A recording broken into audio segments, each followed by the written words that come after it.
guys, thanks for tuning in to the Dr. Eide Show. On this episode, I want to talk about my experiences of going to a Caribbean medical school. Some of you out there may be pondering the idea of leaving the country, moving to a new country to start your dreams of being a physician, and a Caribbean medical school may be on your radar. But at the same time, you might be having a lot of questions. It might be a little nerve-wracking for you because that would entail leaving your family behind. So I just wanted to put this video together to share my personal experience as my family and I ventured onto the island of Dominica to attend Ross University Medical School, or School of Medicine. So 2015, I was able to get accepted to Ross University School of Medicine. I was part of the fall class, which meant that my class was starting in September. So there was a lot of planning that needed to take place prior to this big move. So, being a mom with 3 kids and a husband and living in Atlanta with a house, and we had bills and mortgages and stuff like that to pay. There was a lot of planning that had to take place in order to feel comfortable enough to leave and not have the stresses of worrying about things back home when we were on a new island. We were not spring chickens. Some of my colleagues who were much younger than me, who were single, not married, moving to another country had its own challenges, but one that was probably not as logistically challenging as my situation, probably in comparison. So basically, I'm going to try to put this video together to share my experiences on planning to move to Dominica, what happens when we first move to the island, like the challenges we face, getting my kids enrolled in school, and then just a little bit about life in Dominica in general. So let's talk about logistics. So having a house and having mortgage, you have to first determine, do you want to sell your house or do you want to keep your house? We decided as a family, my husband and I, that we wanted to keep our house in Atlanta, Georgia, because when we came back from the island, we wanted a place to move back to, ideally. So we found some tenants who were able to rent our house, and we were able to charge a rent that was high enough so that we can have the mortgage paid, but in addition have some income coming in from the rent to help supplement our life living overseas. So that's the first thing. The second thing is, what do you do with your car? You can sell your car. I don't want to sell my car. So I ended up having my sister in St. Louis keep my car. And she was able to, get the oil change. She was able to drive my car around to make sure it was being utilized. And then when it came time to renew the registration, she had the permission to renew the registration on my behalf. So that was what we did with the cars. Schools. I mentioned I'm a mother of 3 boys. At that time, my youngest one, I believe, was in kindergarten here in a public school setting. And then I had the middle child who was going into, I want to say 5th grade. And then, or 4th grade, I can't remember. It was 4th or 5th grade, middle school. And then the other one, the oldest one, was going into freshman of high school. So in researching the schools in Dominica, which is where Ross University School of Medicine was located at the time. Right now they're in Barbados because there was a hurricane that tore through the island, forcing the school to have to relocate. But at that time, the school was located in Dominica, which is in the West Indies. And no, it's not Dominican Republic. It is Dominica. And beautiful island, by the way. And the people are amazing.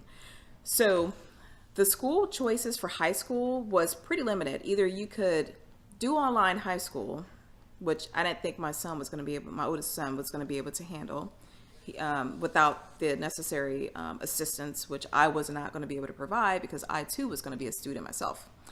Or choosing a local school and then having to pay the local private school tuition and not knowing what kind of education he was going to get if we were to come back to the States. So I made the decision to send him back to St. Louis, which is where we're originally from. Well, I'm originally from. and he was able to be with family up there and attend high school in St. Louis. So that was a bit of a challenge, but he was open to it and accepted it and actually did pretty well. So my husband, on the other hand, had a job. He was working for one of the major hospital systems here. Had recently just started, was there for like 6 months, and then was able to work out where he was able to, he had to leave because he was going to be my support system moving to the island with the kids. And so, but because he left on good terms, they were willing to rehire him once he returned to the States. So that was a pretty nice setup that he had there. So now it comes time to preparing to move. So we got renters in our house. We have someone taking care of our car, and also someone to take care of the dog. I forgot to mention that. We have a dog.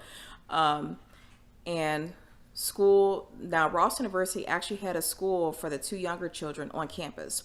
So that was a very easy transition because at least I knew that they were going to be getting a quality education comparable to that of the U.S., but it was going to be on campus at the medical school. So I was really pleased that Ross University offered that for families. That made the decision very easy for me.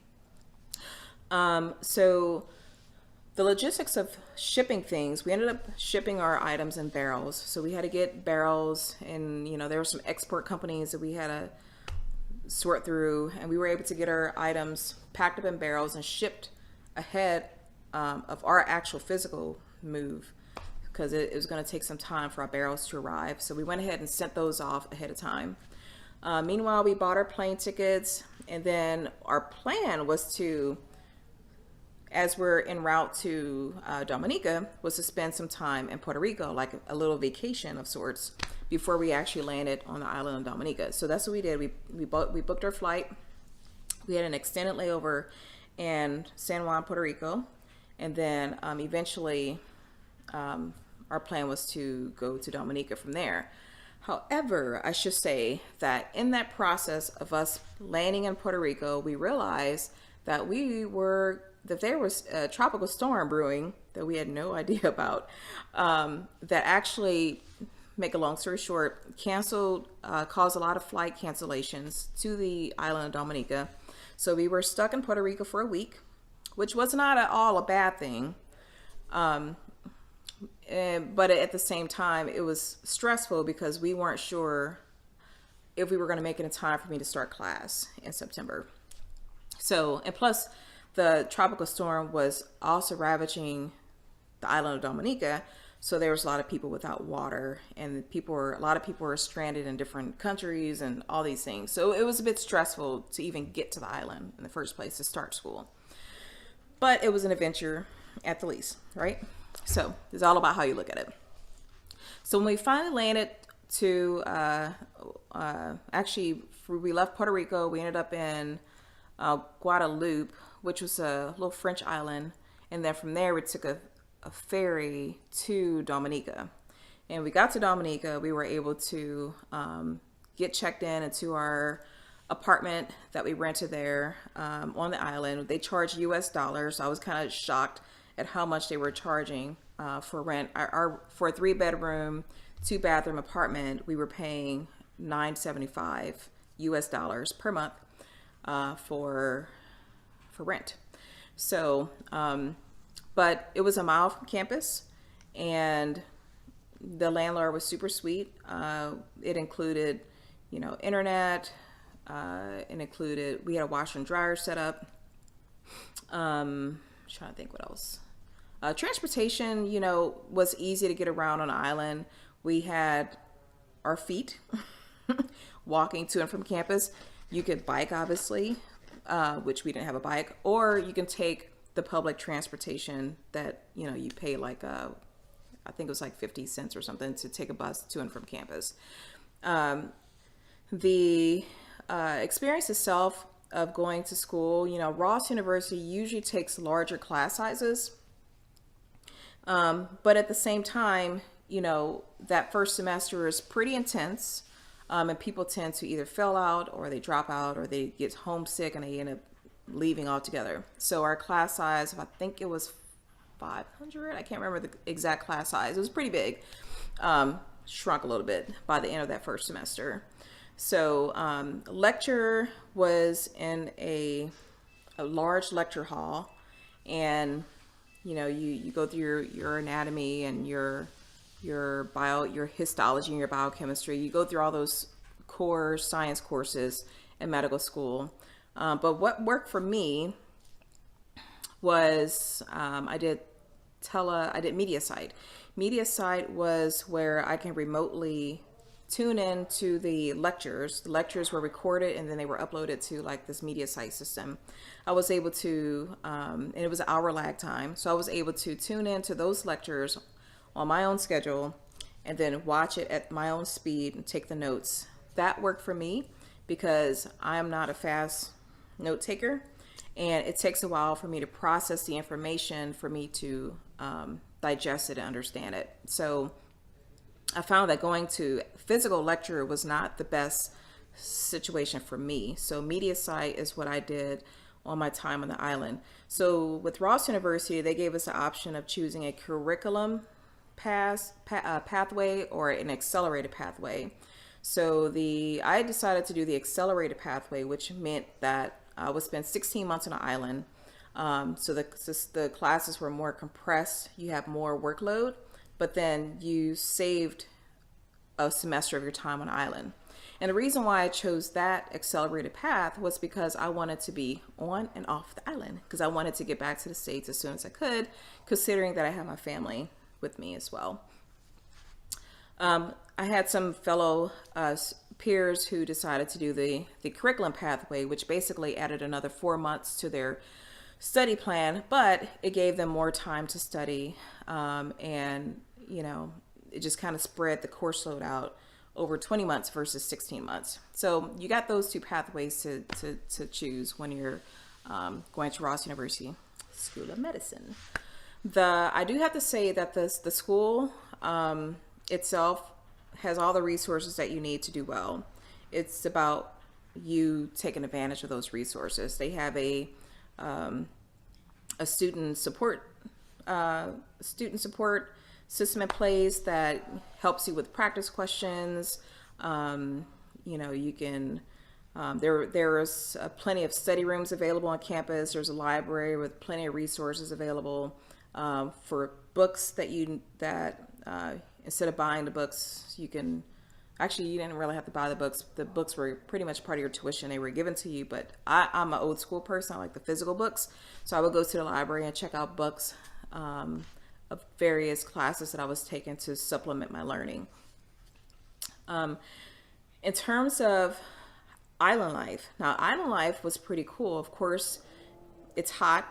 It's like 70, 80 degrees, but then you also have periods of showers, rainy. I think the rain will last maybe 15, 20 minutes throughout the day. And usually it was around noon that you would get these spurts of rain and then it would go away.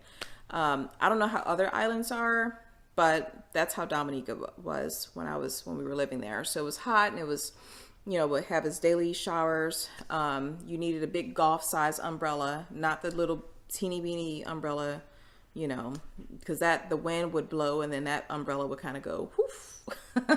So you needed the golf size umbrella, which Target or Walmart has them marked down pretty decent price, $15-20. So island life was pretty cool. The people, the locals, were friendly to an extent. There were some who had some attitude, but I think you would see that in any culture. The culture was very laid back. Also, the food, had to get used to the Caribbean food, which wasn't all that bad. Just a lot of, a lot of little, can't even think about can't figure out the food, like what I ate, but I know there was some provisions. There was a lot of provisions, which are like these starchy type vegetables that people make soup out of. Those were pretty good. Of course, there was a grocery store, which wasn't always fully stocked. There was one grocery store on the island that was close to where we lived, called IGA, and it was often where the shelves would be bare, empty, and then there would be like foods, in certain aisles, but in other aisles would be empty because everything was imported. And also the food was expensive if you wanted the American type food. So we just basically tried to eat as local as we could. So off-brand foods, a lot of beans, a lot of rice, local chicken, whatnot. Whatever was kind of local is what we ended up purchasing a lot of, so we can save money in that regard. There was a market, like a public farmers market that you can go to during the week. Obviously, we didn't have time to go to during the week, so on the weekends sometimes my husband and I would venture out to this public market, which was pretty cool. They're like the fruit stands and the vegetable stands, and you would just get your produce there sometimes. But then I realized that the grocery store produce was actually in some ways cheaper than going to the farmer's market. So that was short-lived because we ended up just going to the grocery store to save money. The kids, they had their school situation was pretty sweet. They had a classroom environment that had multiple grade levels in one classroom, and the kids kind of learned off each other. But then also they broke up in their various age groups to do their own independent learning. They played outside all the time, got a lot of physical activity. The weather was great for it. They played a lot of outdoor soccer. They played cricket. They also went on a lot of field trips around the island, whether it was hiking. They also went swimming, and they went to the beach often. Some people ask, like, how could you study when you're living on an island? Like, you wouldn't want to go to the beach all the time. Honestly, I didn't have time to go to the beach. Very rarely I went to the beach. They would have like these beach bash events, which took place once a semester or after a major exam. I think it was like once a semester. I can't remember all the details, but it was a beach bash. It was pretty fun. There was food, there was ice cream, there was these jumpies, there was these water events, water rides. So Ross really did a great job to try to make our experience there unique. And of course, the unique thing about living on an island is that you get to live a simple life. So a lot of the distractions that we deal with on a day-to-day basis here in the States, you don't have that on the island. So you're able to spend a lot of your time focused and studying. And then you spend a lot of quality time with your family. So, and that brings the question of, how did I do it as a mom with young kids and a husband? Like, what was the dynamics like? How did that work out for us? And how did we stay together as a family unit without being broken apart? Because med school is very difficult on family life and marriage life. So it took some work on my husband and I's part to make sure that we were in communication a lot. He was very supportive of my journey to begin with, so that obviously is a huge help. So him being able to bring the kids to school, take them back home, prep some meals, was a huge help, because as a mother, I had to kind of relinquish some of those duties and so that I could focus. And then, but also too, I wanted to make sure that I carved out time to eat dinner with my family every day. So like I mentioned, I was doing media sites. So every time I had a break, like during their lunch schedule, I would eat lunch with my kids on campus at school, and then I would go back to my studies. And then I would study up until like 6:30, 7 o'clock p.m. I would take the shuttle home, and then I would cook, and because you need some sort of normalcy in your life. So I would cook dinner. If I didn't cook, my husband was cooking, and we would have dinner as a family every night. So that was very important. I also made sure I continued to read to my kids. They were younger at the time, I mentioned. I spent time with them. I made sure, they took a shower, brushed their teeth, went to bed, like the things you do as a parent. You don't just give up on those responsibilities. They are still your responsibility, even though you're a student. So I made sure that I was still a mom in that aspect. And then when they went off to bed around 8:30, I would go back to my studies around that time, and I would stay up till like 1, 2 in the morning until I got done with the things I needed to get done with. So, and then, you you go to sleep, and you repeat the cycle all over again. So it was definitely a learning experience for me. I felt like it helped me to grow as a parent, also as a spouse. And then it added to the adventure of our life, of our life story. My husband was able to, now when you live on an island, they don't allow Americans to work because they want to conserve those jobs for locals. So some people were lucky enough to where they can work remotely. Some people found jobs on the internet, like spouses, they found jobs on the internet and they were able to work remotely, tune into the United States and do their jobs there. We didn't have that opportunity. However, there were some spouses who started their own jobs. Some people started their own fitness club. My husband, on the one hand, he actually started his own bread business. So he would bake bread for the students and the staff and then sell the bread on campus. And that's kind of like what was our supplementary income. What do we do on breaks? Because there's a break after every semester. A lot of my peers spent the hundreds of thousands, whatever dollars, to either fly overseas and have a vacation, or some of them went back home to the States to visit family. Because we were a family of 4 living on an island, the cost to do that would have been super expensive. So we did not do that, but we decided to capitalize on our location of living in the Caribbean and looking at neighboring islands that we can vacation, because it would be cheaper to go to a neighboring island for a vacation than to fly back to the States. So that's what we did on each of our breaks. We went to the first break, we stayed local. So we just hung out in Dominica and explored the island, which was cool. The second break, we actually ended up going to, where did we go? Oh, we went to Martinique, which is like Little France. And we rented in like an Airbnb and just hung out there. It was a really cool experience. Everyone spoke French. It's almost like you're being in France, but it was just much cheaper. And then the third break, we went to Barbados. And then the following break after that, we were flying back home to the States. So the time definitely went by pretty quickly. So all in all, like I said, 16 months was a breeze. The classes, of course, you just make sure, as long as you're studying, you have a study routine. And I'll be happy to share with you my study routine as a parent. If you're interested, just drop the questions below in the comment section. Or any questions you may have, just drop it below and I'll be happy to answer that as well. But in all, my experience as a mom, as a wife, as a student on the island of Dominica was a good one. And my kids enjoyed their experience there. They actually are still in touch with their former classmates to this day, which I think is pretty cool. They still reminisce about the life they had in Dominica, and they actually missed a simple life.